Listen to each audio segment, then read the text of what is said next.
Muito bom dia ao nosso programa Manhã Viva, sejam muito bem-vindos.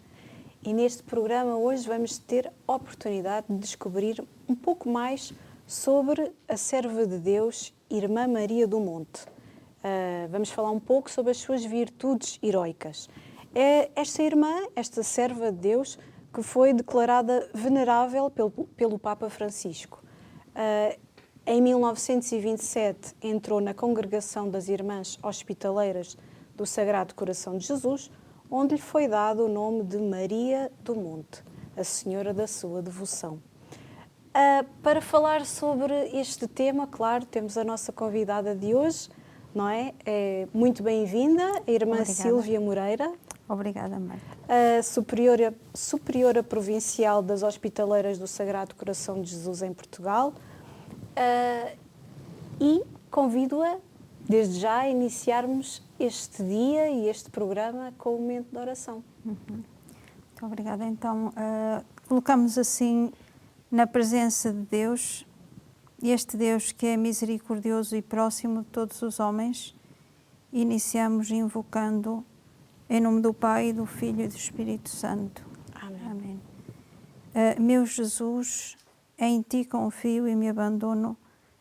É uma frase muito dita pelo nosso fundador, São Bento Mene, em que continuamente dizia: meu Jesus, em Ti confio e me abandono. Isto queríamos pedir também para todos nós, ao iniciar este dia, ao iniciar este programa, sendo que é também uma frase que conduz a vida da Irmã Maria do Monte. Esta irmã que se entregou e se fez assim como serva deste Deus que a chamava. Pedimos esta graça neste tempo, neste mês de maio, tão próximo das celebrações de Nossa Senhora, e pedimos também a sua proteção de mãe para todos nós, para todos os peregrinos e sobretudo para todas aquelas pessoas que ainda não a conhecem e que não podem usufruir da sua proteção e da certeza de que têm uma mãe que as acompanha. Ave Maria, cheia de graça, o Senhor é convosco. Bendita sois vós entre as mulheres, e bendito é o fruto do vosso ventre, Jesus. Santa Maria, Mãe de Deus, rogai por nós, pecadores, agora e na hora da nossa morte. Amém. Glória ao Pai, ao Filho e ao Espírito Santo. Como era no princípio, agora e sempre. Amém. Pai, do Filho e do Espírito Santo. Amém. Amém.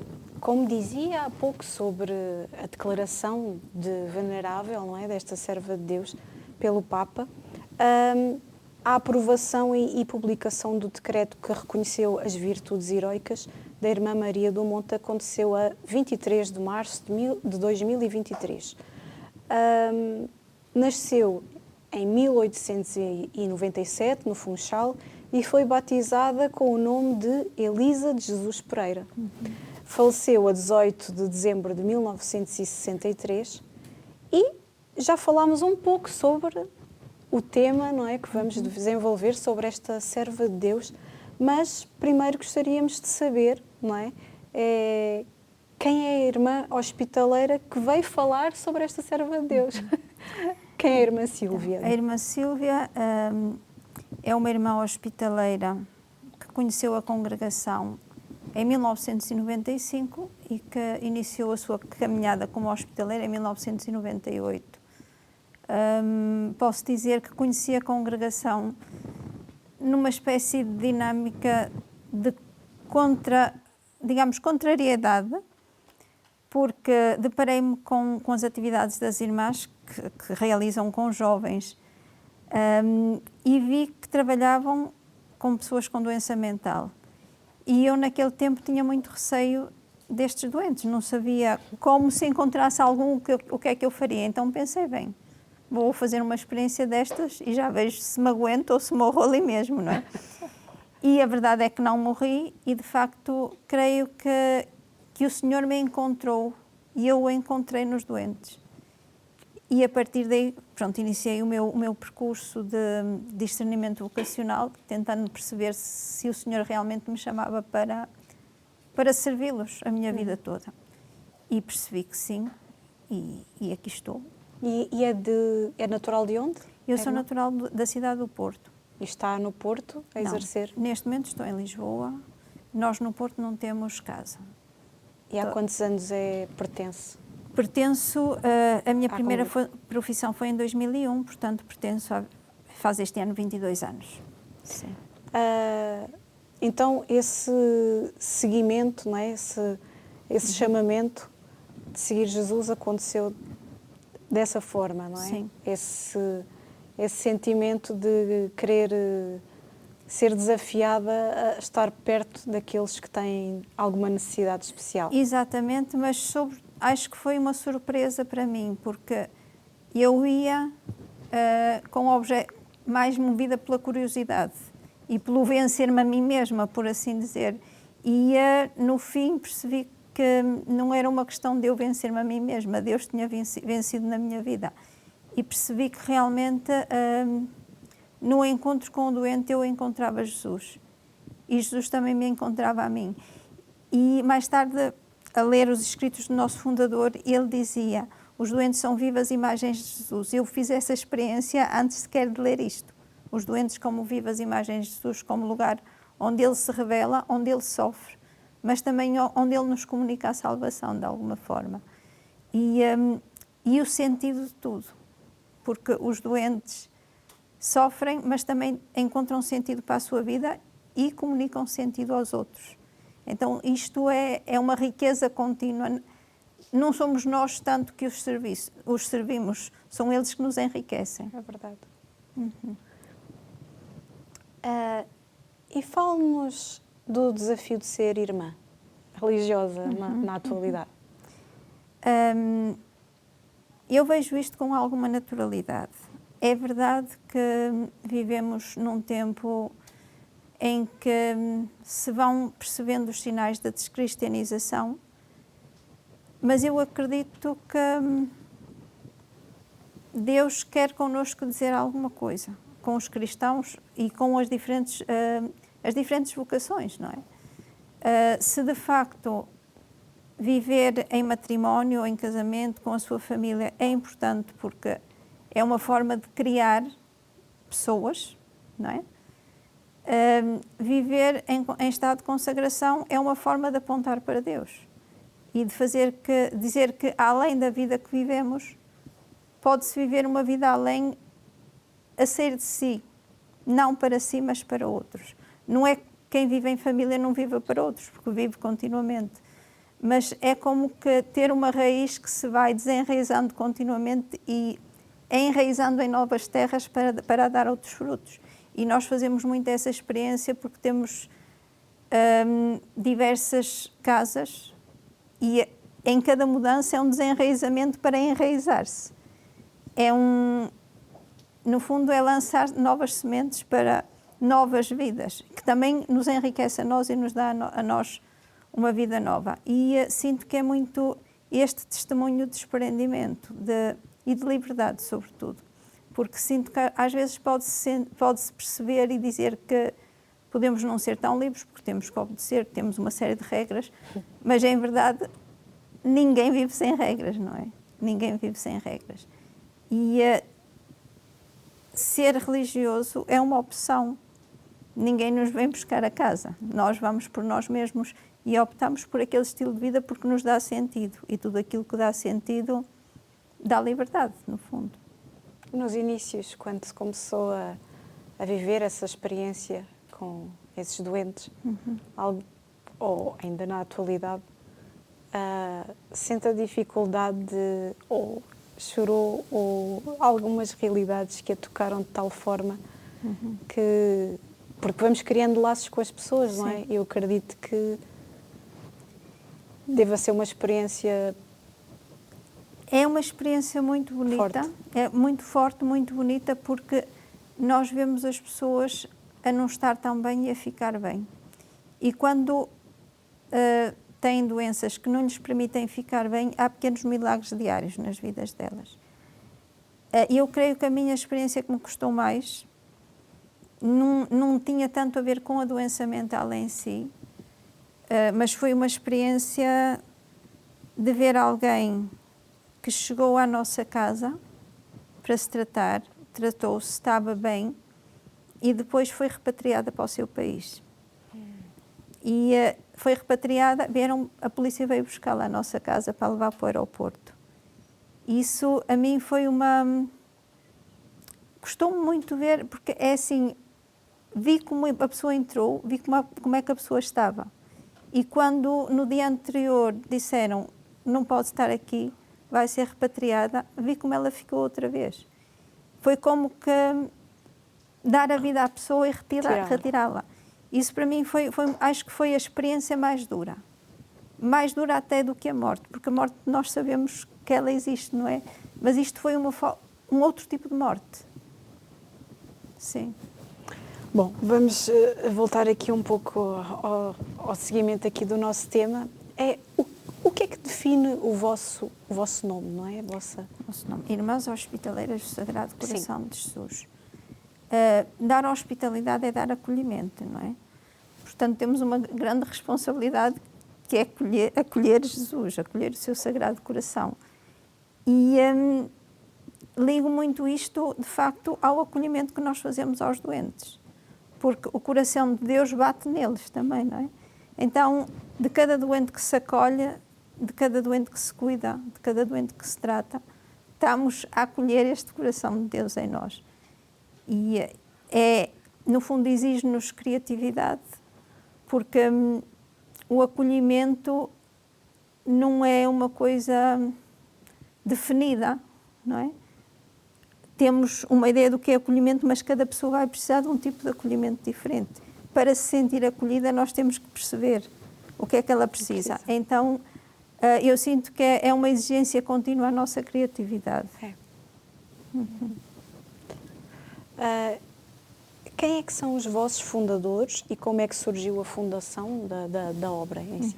Então, os nossos fundadores são São Bento Meni, a Venerável Irmã Maria Josefa e a Irmã Maria Angústias. A nossa fundação acontece em Madrid, Espanha, em 1881. É fruto de um caminho de 10 anos, porque as nossas fundadoras eram amigas, a Maria Josefa era casada e a Maria Angústias era solteira. E um dia a Maria Angústias era a mais sonhadora e a mais persistente nos seus sonhos. Então, um dia ela comenta com a amiga, diz-lhe que gostaria de entrar numa congregação ou de fundar uma congregação. E a Josefa, que é casada, diz, não penses que vais fazer isso sem mim, só farás isso comigo. Sendo ela casada, seria impossível, não é? Naturalmente. Elas tinham uma amizade espiritual que foram aprofundando ao longo do tempo. E um dia conhecem São Bento Meni, que era irmão de São João de Deus e que é o responsável pela restauração da Ordem dos Irmãos de São João de Deus em Espanha. Ele é italiano. Então, elas conhecem-no em algum momento que ele vai a Granada visitar a obra deles. E pedem para ele ser diretor espiritual delas. E a partir desse momento começam, ainda não na linha da fundação, Maria Angústias é que sim, é que pede que quer ser acompanhada por ele, ela dizia, eu queria fundar uma obra que fosse a admiração do universo. Dizia isto. Então, naquele percurso, no espaço de 3 meses ou 2 meses, mais ou menos, morre a mãe dela e morre o marido de Maria Josefa. E nessa altura, elas aí começam a pressionar o Padre Meni, a dizer, nós queremos fundar, queremos que nos acompanhe. E o nosso fundador estava com a preocupação, porque assim, os irmãos de São João de Deus acompanhavam e tratavam homens com doença mental, mas não tinham forma de tratar das mulheres. Então, no fundo, ele propõe-lhes isto. Vão receber mulheres. E elas têm medo, porque assim, há uma passagem no escrito da fundadora Maria Angústias que ela diz, arrepiávamos quando víamos as loucas a passar. E depois cabe-lhes a elas começar a receber. Mas é muito bonito, quando elas recebem, elas primeiro juntam-se em comunidade, começam a aumentar o grupo até que são 10. E quando são 10, o padre Meni liga-lhes e diz: vou-vos enviar uma doente, não estarei convosco, deveis tratá-la bem. Não vos esqueçais que é uma mulher adulta e merece respeito, mas tendes que ter paciência com ela como com uma criança. E então o que é que elas decidem? Quando a doente chega, a Maria Angústias decide: esta era uma irmã de uma outra congregação. Esta irmã representa Jesus Cristo, portanto nós vamos recebê-la beijando-lhe os pés.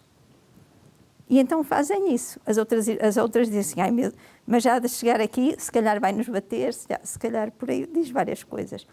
E eles dizem: não, mas ela é uma religiosa, portanto se representa quem representa, nós temos que a receber bem.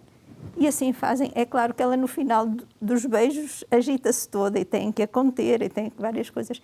Mas esta reverência por a pessoa, não pela doença, mas pela pessoa doente.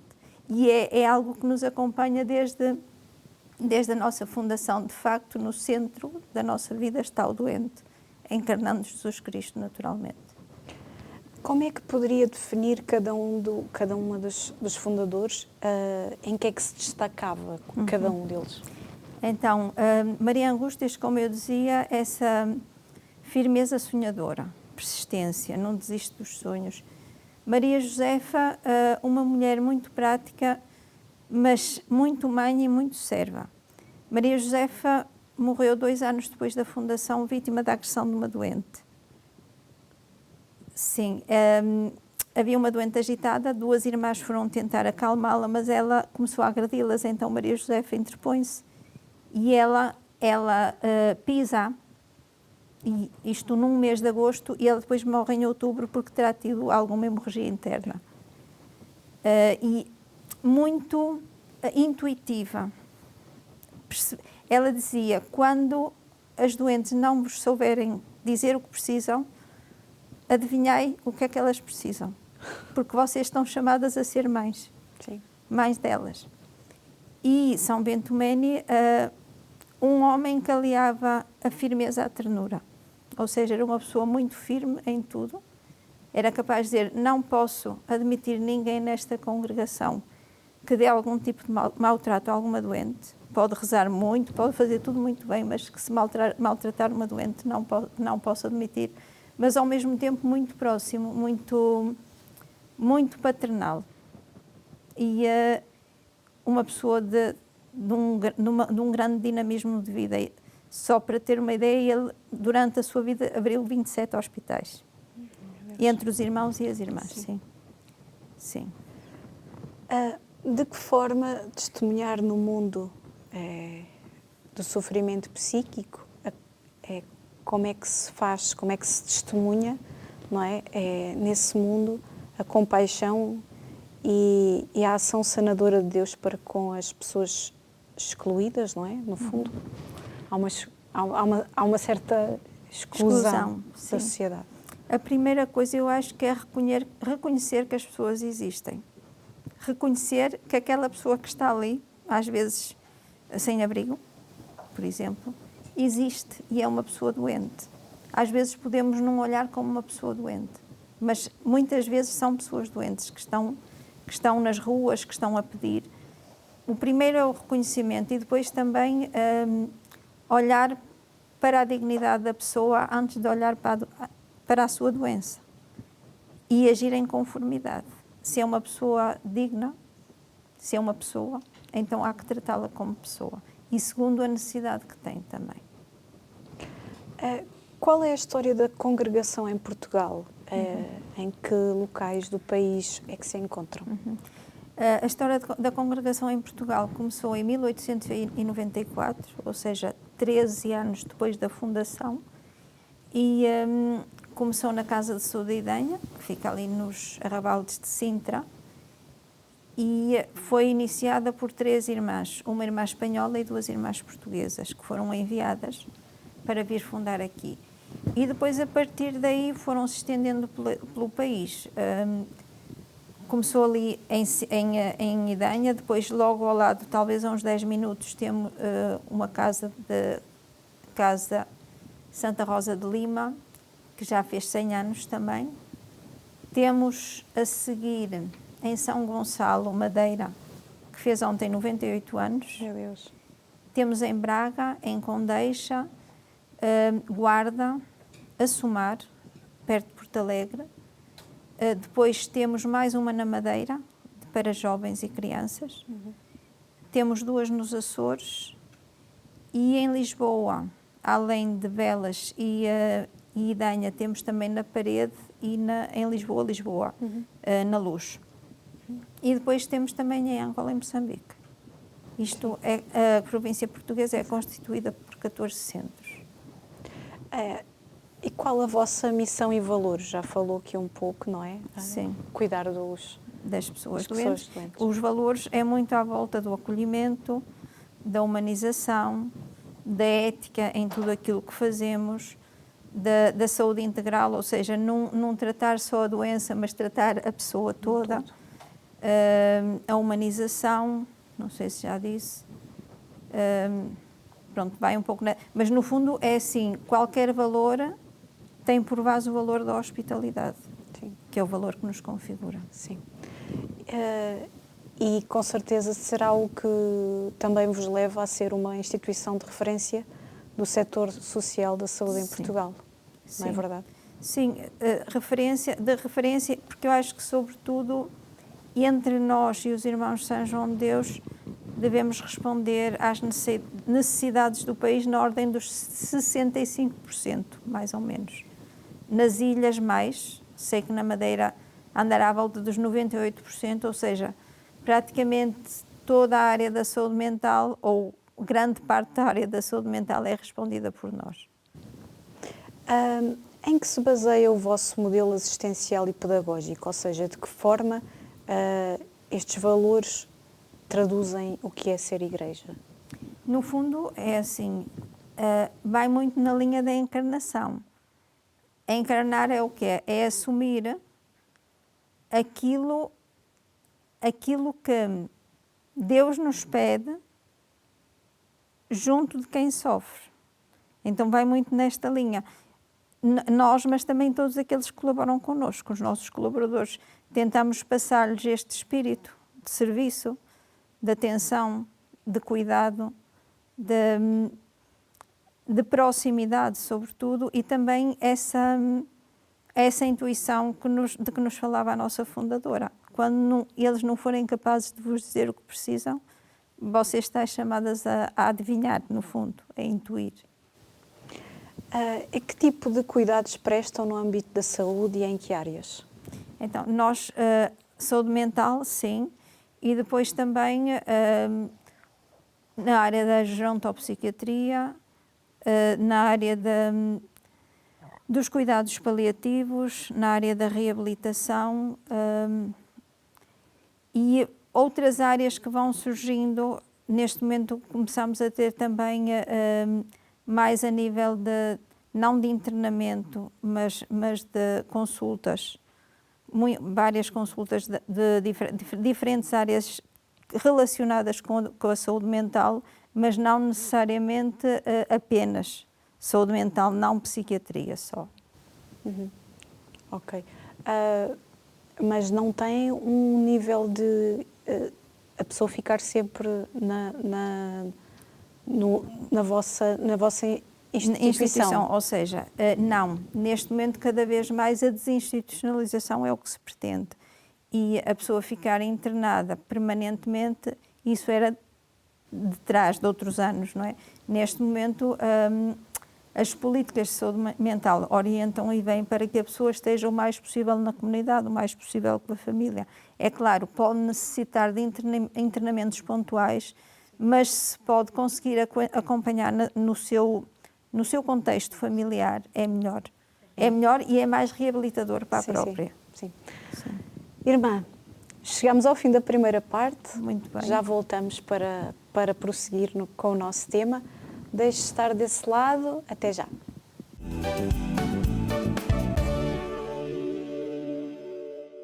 Muito bem-vindos a esta segunda parte do nosso programa Manhã Viva. Estamos à conversa com a irmã Sílvia, que nos tem estado a falar sobre também a sua congregação, não é? E apesar de ainda aí vamos falar sobre a venerável, não é?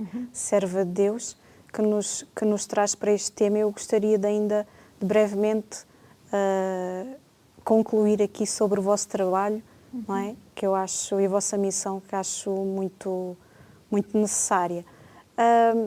Fale-nos do grupo de inspiração cristã Leigos Hospitaleiros. Então, os leigos hospitaleiros começaram a surgir, porquê? Porque havia pessoas que entravam em contacto connosco e desejavam conhecer a congregação, conhecer a espiritualidade, e assim se foram juntando pessoas. Dentro de mais ou menos cada centro tem o seu grupo de leigos, que podem ser colaboradores, ou seja, pessoas que trabalham connosco, podem ser voluntários, também temos muitos voluntários a colaborar na missão como voluntários, ou então pessoas que nos conheçam de alguma forma e se queiram fazer leigos. Então, digamos que anualmente há um percurso, entre aspas, catequético, por assim dizer, que as pessoas vão aprofundando determinados temas muito relacionados com a espiritualidade da congregação e assim também se vão enriquecendo e enriquecendo-nos, que é uma outra forma de estar na vida segundo o carisma hospitaleiro, no fundo. Sim, sim. Já falou aí das vossas casas na África. Qual é que é a missão, especificamente? O que é que fazem e onde estão? Então, nós estamos em Moçambique e em Angola. Em Moçambique estamos na capital, em Maputo, e ali temos um centro em que prestamos apoio a adultos e a crianças. A adultos é como que um centro de dia, mais ou menos, porque quando nós fomos para Moçambique, nós estivemos em Moçambique antes da Revolução. Na Revolução tivemos que sair e depois voltamos na década de 90, por convite do Ministério da Saúde de Moçambique. Então, pediram-nos na altura para ir colaborar no hospital psiquiátrico. E as irmãs que estiveram perceberam que os doentes saíam estáveis, mas passado pouco tempo voltavam, porque não acompanhavam a toma da medicação. Então, as irmãs daquela altura pensaram que seria bom termos um espaço de dia para eles poderem estar, estavam ocupados, e a gente garantia que eles tomavam a medicação e mantinham-se estáveis. E para isso se construiu o Centro de Reabilitação Psicossocial, nosso ali, e temos neste momento um grupo de adultos que estão neste sistema de vir de manhã, fazem as suas atividades, têm as suas consultas, tomam a medicação e depois regressam às suas casas. E temos também um grupo de crianças que vai, neste momento, sobretudo, mais em ambulatório. Houve um período longo que tivemos também centro de dia para crianças, mas depois com a pandemia tivemos que suspender porque eram exigidos espaços que nós não tínhamos, para haver distanciamento e por aí. Então passámos a ter, sobretudo, consultas de acompanhamento em fisioterapia, terapia da fala, psicologia e outras áreas que o pedopsiquiatra entendesse que seria necessário acompanhar. Isto em Moçambique. Em Angola, fomos para Angola em 2006. Angola era um país acabado de sair da guerra, praticamente, e a resposta em saúde mental quase não existia.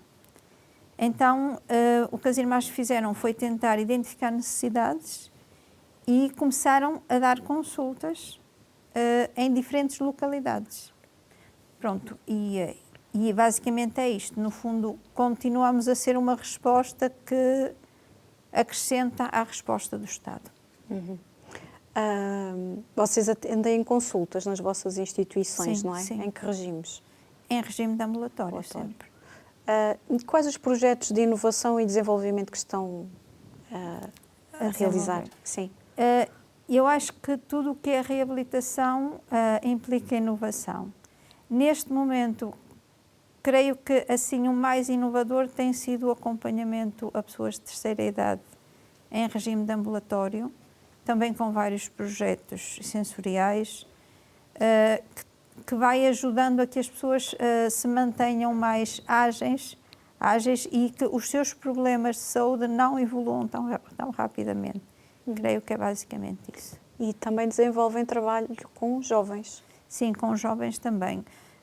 No fundo, nesta sensibilização para a saúde mental e para a pessoa que a experimenta. No fundo, é uma forma de tentar desmistificar e de combater a estigmatização. Porque quanto mais jovem a pessoa toma contacto com estas realidades, mais jovem percebe que ali está uma pessoa, sobretudo. E isso também ajuda a que as pessoas com doença mental sejam cada vez mais reconhecidas como pessoas, no fundo. Bom, humanização, não é? Exatamente. O que é a Fundação Bento Meni? Bento Meni. Meni. Fundação Meni. Bento Meni. Bento Meni é o nosso fundador. Então, a Fundação Bento Meni, no fundo, foi criada para gerir, entre aspas, os vários projetos que nós vamos tendo, candidaturas a projetos, campanhas de solidariedade. É um pouco para isso que a Fundação Bento Meni foi criada, tem cerca de 5 anos, penso eu, mais ou menos.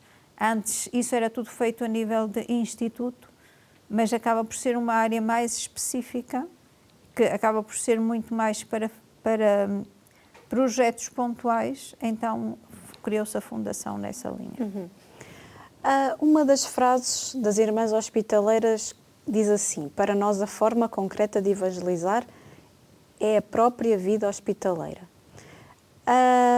E entramos aqui na parte da Irmã Maria do Monte. Quem é a Irmã Maria do Monte?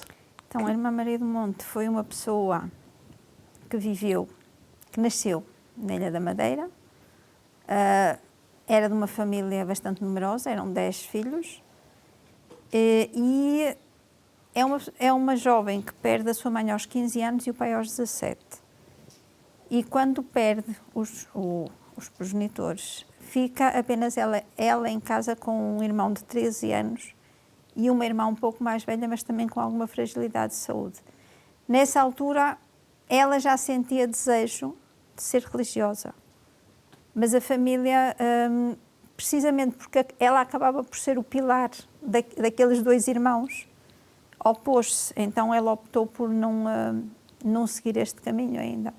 Mas foi uma pessoa que se dedicou sempre muito à atividade paroquial, à catequese. Temos muitos testemunhos que foram recolhidos de pessoas a quem ela deu catequese e que falavam dela como alguém que a ensinava a falar a Jesus como um amigo. Já nessa altura, o Jesus como um amigo, não como a quem se pede só coisas, mas como a quem se pede, sobretudo, saúde para quem nos cuida, no fundo. E a quem lhe contamos os segredos e deixamos que ele nos dê as suas respostas. É uma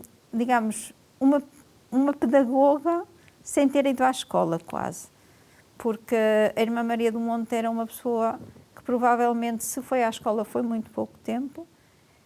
E sabemos isto, por exemplo, do seu diretor espiritual, que foi ele que implementou um pouco para que se desenvolvesse este processo de canonização.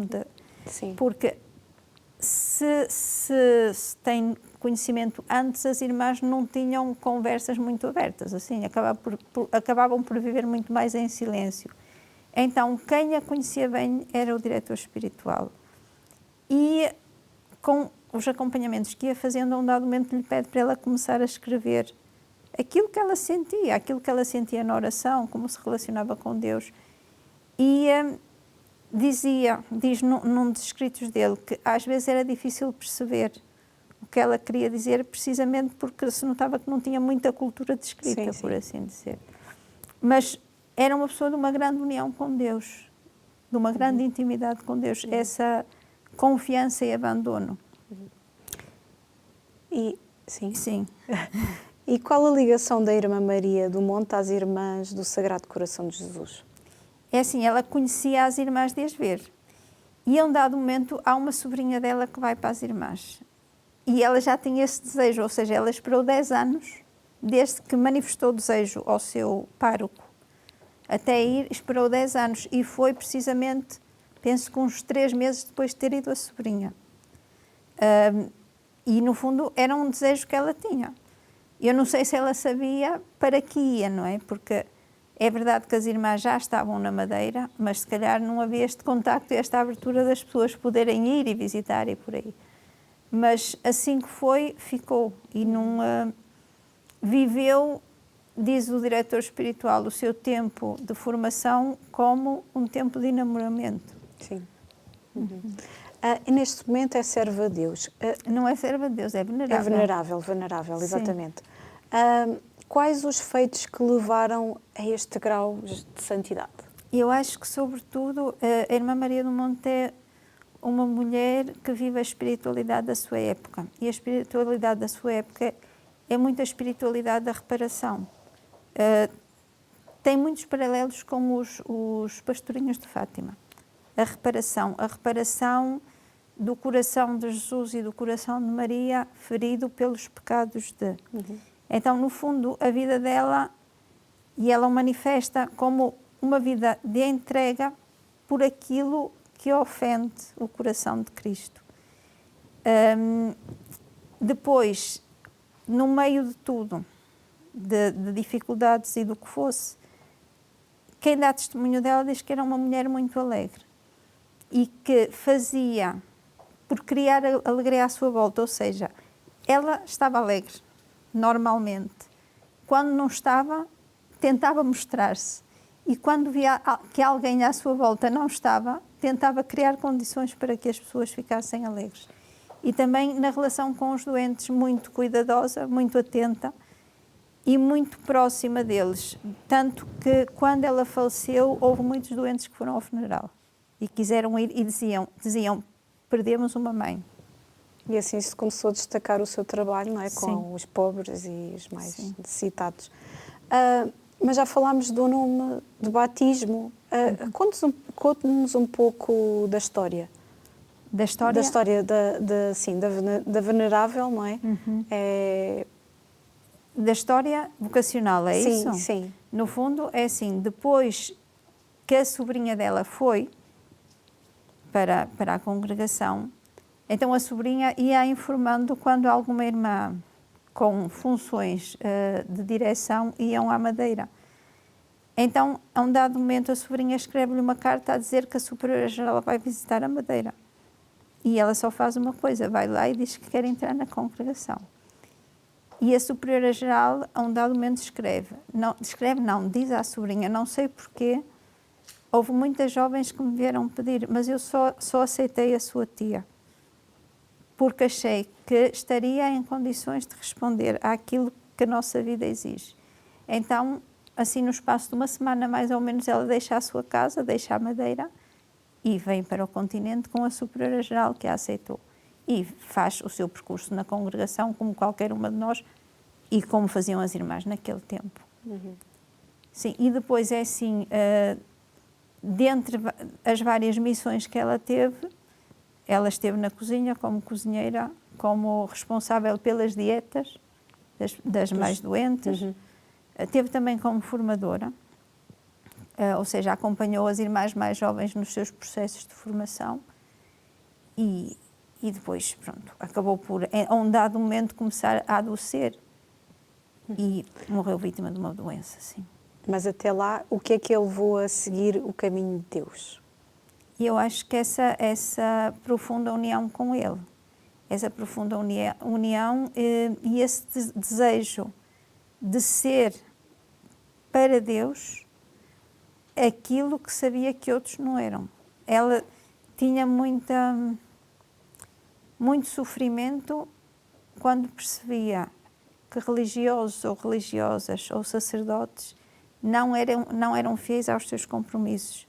Então, no fundo, ela diz muitas vezes, eu vou aliviar o coração de Cristo por estes que se desviam. Então, no fundo, é muito na linha da reparação, a espiritualidade da reparação. E porquê é que assume na congregação o nome de Maria do Monte? Creio que terá sido porque Maria do Monte era a padroeira da sua paróquia. Era Nossa Senhora do Monte. E terá dito isto na viagem que fazia com a superiora-geral. Então, a superiora-geral, quando sabe isto, pronto, E quando chega a altura de ela fazer a sua primeira profissão, naquele tempo as irmãs, era-lhes atribuído outro nome na primeira profissão. Então atribui-lhe a ela Maria do Monte, porque sabia que era, digamos, a santa da sua devoção. E quem é que pode dizer que se destacava? Como é que a descreviam? Alegre, não é? Alegre, sobretudo, muito perspicaz, muito atenta às necessidades, nomeadamente das noviças, ou seja, quando ela era vice-mestra de noviças, muito atenta, mas também ao mesmo tempo muito firme, ou seja, diz uma delas, quando via que nos podia responder, consoante nós gostávamos, respondia. Quando achava que não, era muito firme a dizer que não. E, inclusive, há uma passagem que uma diz, nós queríamos qualquer coisa e ela só nos disse assim, como é que nós, que somos seguidoras de Cristo, estamos a querer, em vez dos espinhos, as rosas? Ou seja, em vez dos espinhos da sua coroa, queremos rosas. Ou seja, alguma coisa que fosse custoso, mas que queriam aliviar-se disso, e ele disse, não. Tem que passar pelo cruz, espinho completo, Exato, pela cruz é completa para chegar à ressurreição. Exato.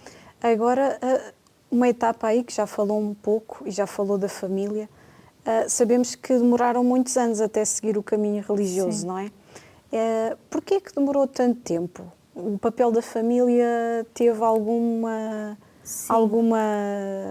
teve alguma intervenção nessa porque situação? A família, e eu acho que também o seu pároco, porque o seu pároco acabava por ser um pouco pressionado pela família para que ela não saísse, então ele acabava por lhe bloquear, no fundo, e dizer, olha, não vais porque estás a fazer falta. Mas é assim, quando o seu irmão, que tinha 13 anos, quando faleceram os pais, quando ele casa, ela sente-se, pronto, que no fundo já não tem aquela responsabilidade.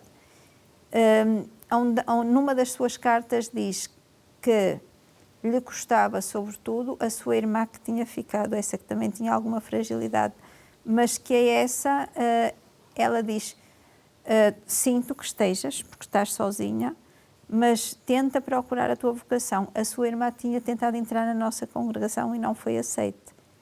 Então, ela impele-a também a procurar noutras congregações e ela entra noutra congregação, creio que nas Irmãs Vitorianas, também lá na Madeira. O que é que Maria do Monte via nas mulheres com doença mental? Vê-se Cristo crucificado, que necessitava sobretudo dessa palavra alegre, desse cuidado próximo e sobretudo desse respeito profundo. E como era a ação mística desta irmã? Tem essa dimensão mística? Ela era uma pessoa que sempre que podia, no meio dos muitos afazeres, procurava passar na capela e estar. E acompanhar Jesus sozinho, como ela dizia.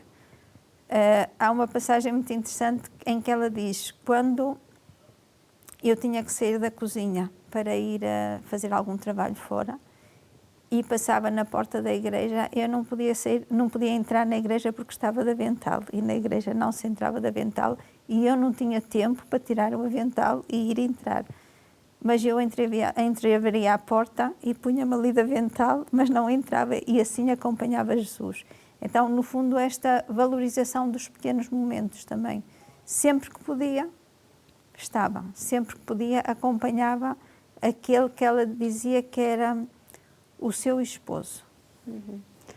Daí a importância da Eucaristia, não é? Sim, o centro da sua vida. Centro, sim, sem dúvida. A Eucaristia, eu acho que era, no fundo, o lugar do seu alimento também. Um momento de comunhão plena com aquele que a tinha chamado e a quem ela se tinha disposto a seguir. Sim, o lugar do alimento. De que forma esta mulher acredita que se expressa através de uma espiritualidade trinitária? Sim, ela tinha uma grande devoção à Trindade. Não só a Jesus, a Eucaristia, mas também a Deus, Pai de bondade. e ao Espírito Santo que a conduzia, não é? Mas também a Maria, Nossa Senhora ou Nossa Mãe, como nós chamamos, era de uma espiritualidade mariana também muito forte. E de que forma Deus transformou completamente a vida de Maria do Monte? Fale-nos um pouco acerca dessa transformação vivida. E eu acho que era a transformação, sobretudo, vivida no silêncio. Porque mesmo, é assim, não foi nenhuma irmã, nenhuma de nós que fez, que movimentou, que se movimentam na igreja para que este processo andasse.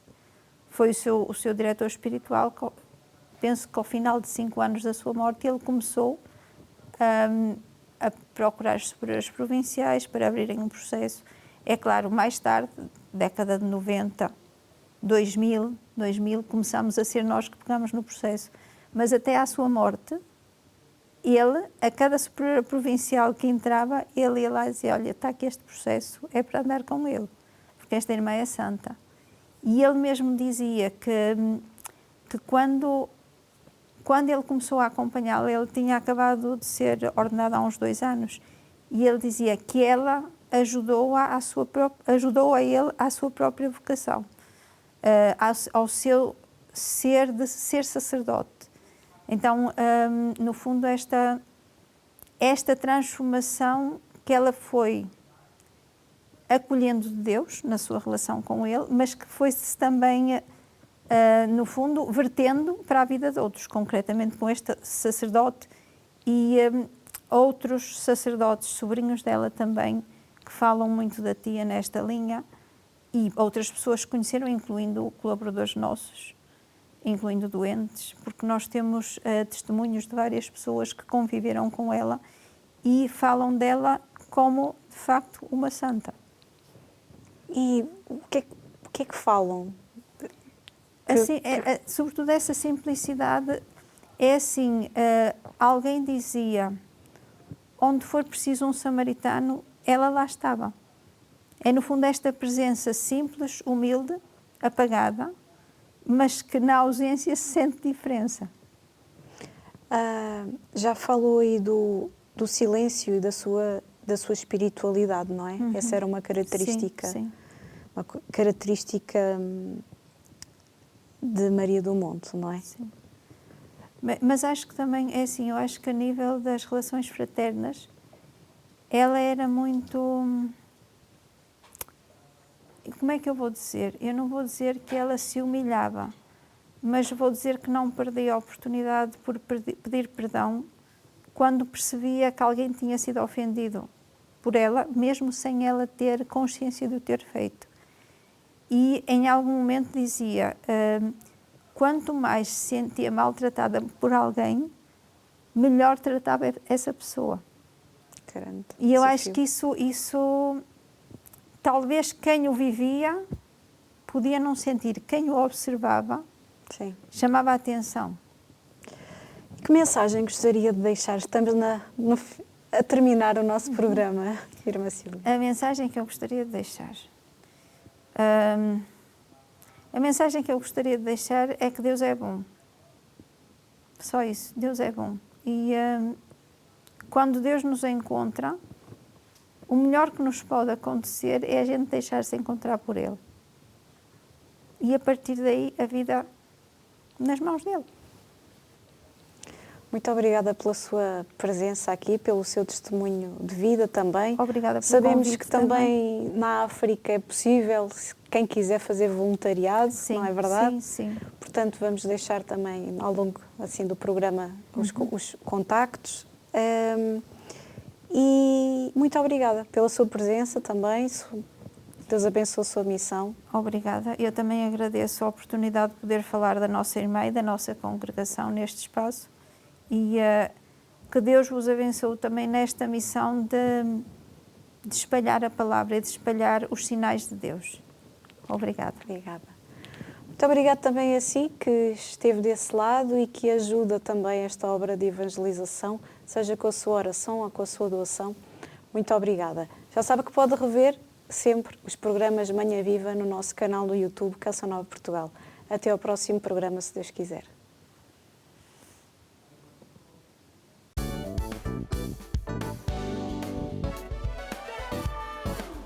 Se gostou deste programa, clica aqui na nossa playlist aqui em baixo para ver outros episódios. Se ainda não subscreveu o nosso canal do YouTube, faça-o já clicando neste botão aqui do lado e será logo o primeiro a saber todas as novidades.